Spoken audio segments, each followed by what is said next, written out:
বাংলাদেশ চলচ্চিত্র শিল্পী সমিতির 2026 থেকে 2028 মেয়াদের নির্বাচনের ভোট গ্রহণ চলছে। বাংলাদেশ চলচ্চিত্র উন্নয়ন কর্পোরেশন বিএফডিসিতে প্রাঙ্গণে সকাল 9:30 ভোট গ্রহণ শুরু হয়, চলবে সন্ধ্যা 6টা পর্যন্ত। চলচ্চিত্র অঙ্গনের অন্যতম গুরুত্বপূর্ণ নির্বাচনকে ঘিরে এফডিসিতে উৎসবমুখর পরিবেশ বিরাজ করছে। সকাল থেকেই ভোটার প্রার্থী ও তাদের সমর্থকদের উপস্থিতিতে সরগরম হয়ে উঠেছে প্রাঙ্গণ। এবারের নির্বাচনে দুটি প্যানেল প্রতিদ্বন্দ্বিতা করছে। একটি প্যানেলে সভাপতি পদে প্রার্থী হয়েছেন ফাইট ডিরেক্টর ও অভিনেতা আরমান এবং সাধারণ সম্পাদক পদে রুমানা ইসলাম মুক্তি। অন্যদিকে দ্বিতীয় প্যানেলে সভাপতি পদে প্রতিদ্বন্দ্বিতা করছেন শিবা শানু এবং সাধারণ সম্পাদক পদে জয় চৌধুরী। সহসভাপতি পদে রয়েছেন রোজিনা ও ডিএ টাইব।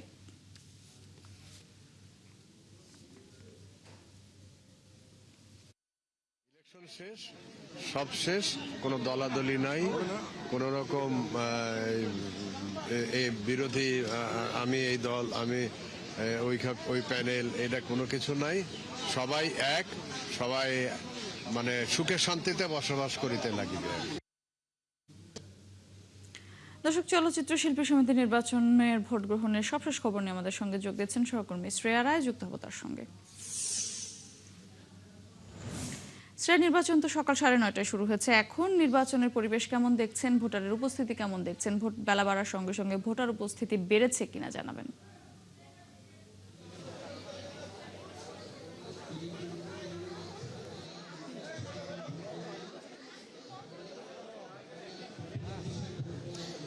ধন্যবাদ মরুষি। এই মুহূর্তে আমি আছি বিএফডিসিতে। এখন বাজে 12টা, কিন্তু সকাল 9টা থেকে ভোট গ্রহণ শুরু হলেও সেই সময় যতটুকু না শিল্পী এসেছিল, বেলা বাড়ার সাথে সাথে শিল্পীর সংখ্যা বাড়ছে। তারা তাদের নির্বাচনী ভোটটি দিতে এসেছে ভোট প্যানেলে, এবং যে যার প্যানেলকে পছন্দ করছে সেই প্যানেল থেকে তাদের ভোটটি দিতে চাচ্ছে। আমরা একটু কথা বলবো। ভাইয়া, শুধু জানছি আপনি কোন প্যানেল থেকে নির্বাচন? আমি ইউসুফ খান, কোরিওগ্রাফার। আমি স্বতন্ত্র থেকে দাঁড়িয়েছি, মানে সাংস্কৃতিক এবং ক্রিয়া এই পদটিতে আমি প্রতিদ্বন্দ্বিতা করছি। আমি স্বতন্ত্র। আমার দুই সাইডে প্যানেলে দুটো শক্তিশালী প্যানেল আছে, ওখানেও দাঁড়িয়েছে, আর আমি দাঁড়িয়েছি স্বতন্ত্র। আপনি, আমরা শুনছিলাম যে স্বতন্ত্র বলতে কিছুই নেই, কিন্তু আপনার মুখেই শুনলাম যে না, স্বতন্ত্রও রয়েছে।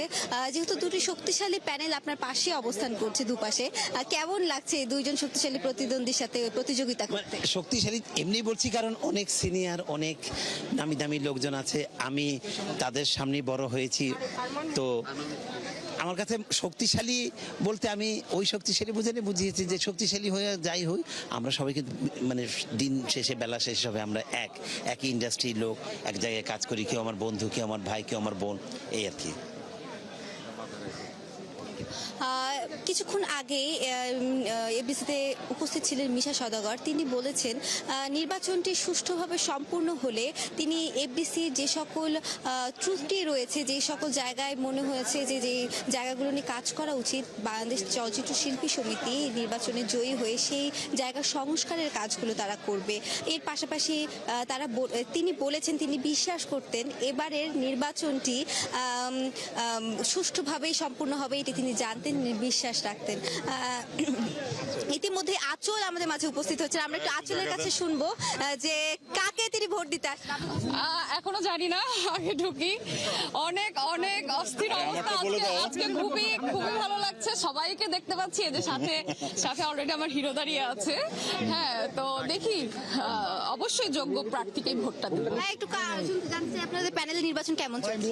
খুবই ভালো হচ্ছে এবারের নির্বাচন। আমি মনে করি যে বিতর্কের ঊর্ধ্বে আমরা নির্বাচনটা ইনশাল্লাহ সম্পন্ন করতে পারবো, ডেফিনেটলি। এই কথাটি মিশা সওদাগর ভাইয়া বলেছেন যে বিতর্কিতহীন ভাবে এবারে নির্বাচনটি সম্পূর্ণ হচ্ছে। এই বিষয়ে আসলে আমরাও দেখেছি এতক্ষণ পর্যন্ত কোনো বিতর্ক বা অপ্রীতিকর ঘটনা ঘটেনি। আগের ব্যাপারটা হয়তো বলতে পারে যে এটা কিছুটা ড্রামাটিক নির্বাচন হয়, বিতর্কটা ড্রামাটিক, এবার ড্রামাটা কম হচ্ছে। বাট দিন শেষে দেখা যাক ভোটের রেজাল্ট কি আসে। এখানে জয় পরাজয় বিষয় না, আমরা সবাই এক। যে জিতবে, যাকে যোগ্য মনে করবে, সে দায়িত্ব গ্রহণ করবে। That's it. নির্বাচনকে কেন্দ্র করে কোনো গান রয়েছে কিনা আপনার কাছে? আপাতত নেই। আমরা ইনশাআল্লাহ পরে অমিকে দিয়ে একটা গান করাবো ইনশাআল্লাহ। আমি বিজয় হলে, আমি আঁচল, জয়, আমরা একসাথে ডান্স করব সেই গানে। এই ছিল বাংলাদেশ বিএফডিসি থেকে বেলা বাড়ার সাথে সাথে সবশেষ তথ্য। মৌটুসী, ধন্যবাদ শ্রেয়া।